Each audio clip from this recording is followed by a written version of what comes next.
Hello, welcome to the Rich and Simple Living. My name's Maria and you're watching our Vlogmas 2023. Today is my normal air frying day, so we are going to be using the air fryer, but I'm not cooking from scratch today. I'd found something in Aldi's and I thought we'd give it a try. Because I've been off and on following national days, there's been a national cookie day, but I thought, well, we'll save the cookies till the Friday, till air frying. So I'd seen these in Aldi. I don't know if any of you have seen them before. I've not seen them before, and it says I'm new at the top, so maybe it's something new out for the Christmas period, or maybe it's something that's just going to be permanently there, I don't know. But it's Bake at Home chocolate chip cookies.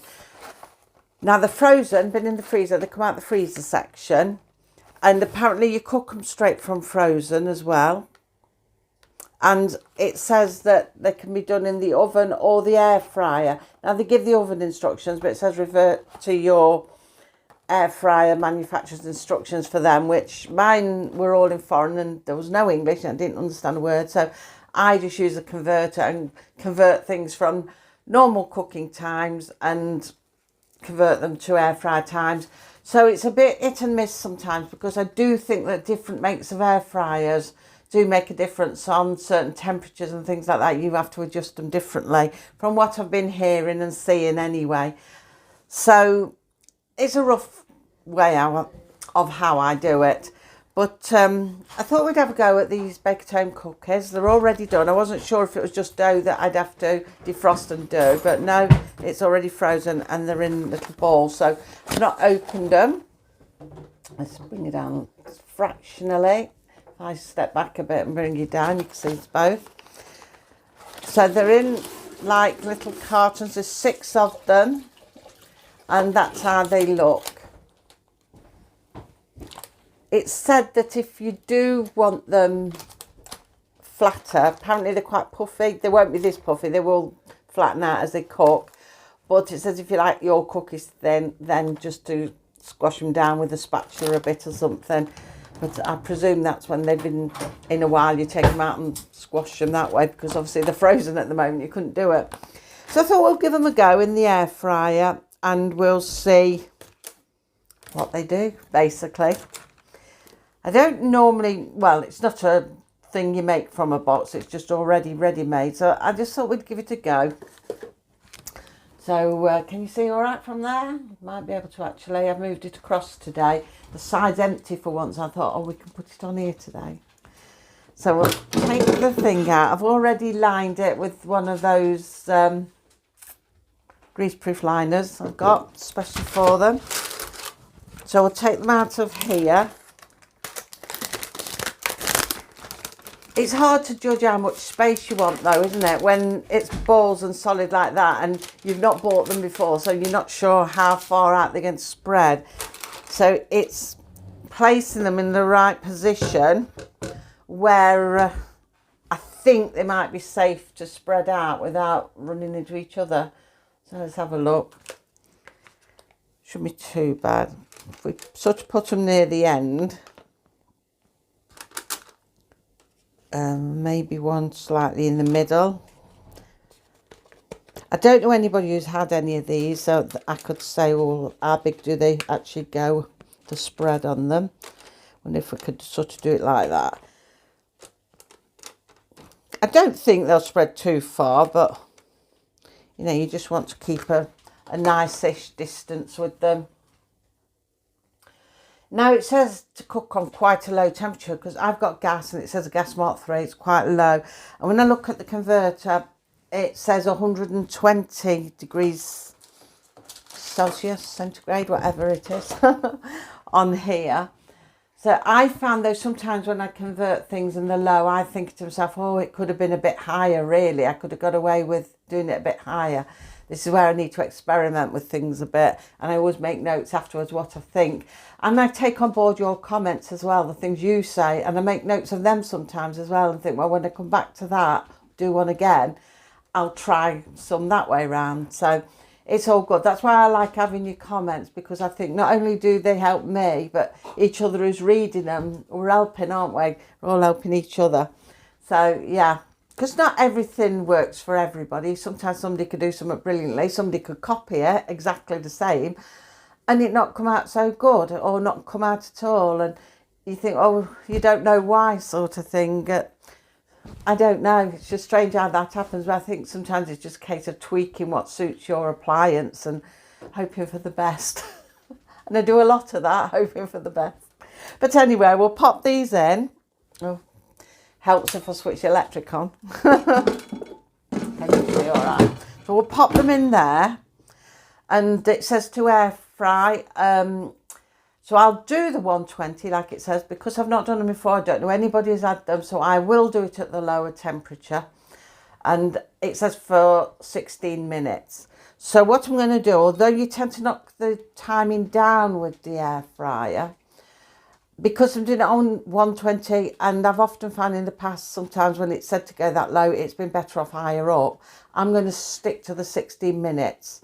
That way, if I needed to pull it out and look at it, I can do. But I feel sort of safe doing that. But we'll see. We'll put it onto air fry, and we'll take it down to 120. Can you see all right? Oh, gone past it. And we'll try, well, I'll tell you what, we'll try it 50 minutes, a nice round figure. Because normally it's only a few minutes shaved off it. So we'll try it 50 minutes on 120. Let's go. And we'll see if it works on that, okay, and see what they come out like. So we'll come back and have a look in a minute. It's just beeped, so we'll have a look what it's done. I have got a plate here. I'll pop it behind us for a minute because I want to take the thing out. Tray out. Put my towel down. Right, bring you down so we can see whether they've worked out or not.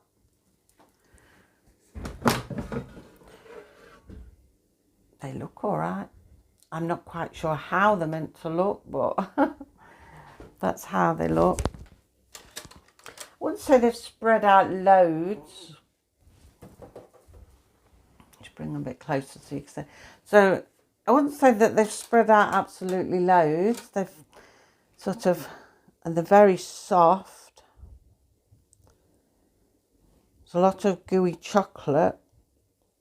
So I'm not really sure whether they should have been on for a bit longer, a bit higher, or whether that's just how they look. They have to cool and, you know, they sort of, the texture goes a bit firmer once things go cooler, because they're obviously going to be quite soft. Cookies are always softer than a biscuit. So I'm not really sure whether I should whack them back in again or whether I should take them out and let them cool on a plate and then see what they're like. Chocolate on top hasn't really melted. I'm not sure what to do, what to say I'll do. I'm tempted to say I'll leave them on a plate to go cool, but then another part of me is tempted to put them back in. But I think maybe I'd be best putting them on a plate, leave them go cool. I've not bought frozen ones before or shop packet things like that, so I never really know what they're meant to be like. Actually, I can lift the whole thing out. We'll have a look. Yeah, I don't buy them, so I don't really know how they're meant to be. But maybe you could tell me. I don't know if anybody else knows. But that's how they're looking. They are sort of soft, but they are very hot at the minute. That one looks a bit, I don't know, looking at them now I can see them better in the light. I'm wondering if maybe a bit longer, but then if they're packed with melted chocolate. I don't really know. Sides seem okay. And I've got to think about the fact as well that they were frozen, so I've got to allow for that as well. But I think I'm of mind when they give these low temperatures that maybe in the air fryer they need to be a little bit higher when I convert them add a little bit on, even if it's only sort of the 10% at a time, a bit of it, you know, the extra 10 at a time or something, and see. It needs a lot of experimenting, these air fryers. But I think I'll leave them on here. I'll leave them to cool. And I wonder if I can see. I think it's the chocolate that's gooey, actually, because the chocolate's hot. I've managed to flip one over. Let me show you. See, the chocolate's melting and it's gooey, but the biscuit thing looks cooked. So maybe it's the hot chocolate that's causing it to feel gooey. I think actually I might just put them onto the plate. I'll do them the other way around. I'll turn them upside down so the chocolate can cool quicker. It's gooey chocolate, that's what it is. Watching me, and I could turn you down. You could be watching that, couldn't you? Rather than looking at me. There we go. We'll leave them that way round to cool down, because there's an awful lot of chocolate in there.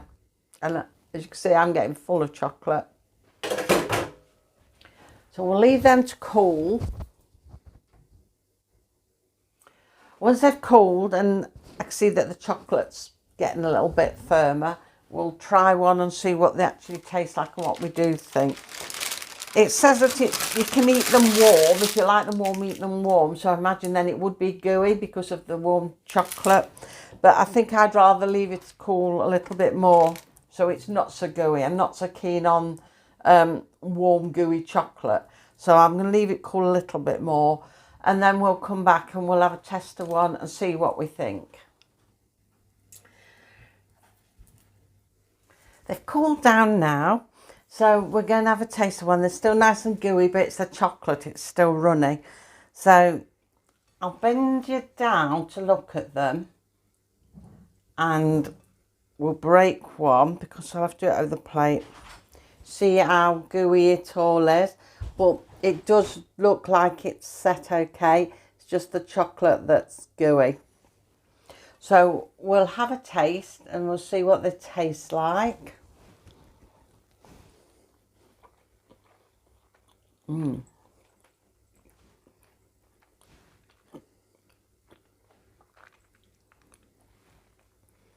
They taste very nice. Bit on the sweet side, but not too bad. But yeah, they taste lovely. Would I buy them regularly? Probably not. I don't think so. If I was going to do them, I think I'd do them myself from scratch. But for a quick trial of a box, it's okay. And, you know, if you've got children, I suppose they're nice and quick and easy to make. Pop them on for them for a quick treat. They say they're hungry, as children always do. But that's like the box I got from Aldi. Can't remember how much it was. £1 something. I suppose for 6, that's quite dear really. I don't know. I suppose because I'm used to making my own. You make big batches of things for a few pence. But like I say, just to grab off the shelf, have in your freezer for a quick snack for the children, then they're ideal. Or a quick snack for yourself. So thank you for watching. I'll see you again tomorrow now. We're nearly at the end, aren't we? 2 more days to go. I'm not sure what we're going to be filming tomorrow because I've lost track with all my national days. A lot of them were days which we'd already done, so that I couldn't go over the activities again. And, you know, a lot of them sort of I do earlier on in the month. So I thought, oh, we'll just do things randomly and a bit random. So yeah, tomorrow will be one of them days where it'll be a bit random. But then the day after that will be Christmas Eve. And then we'll be unboxing our Christmas Eve boxes and have a look what's in them. So until tomorrow, take care. Bye.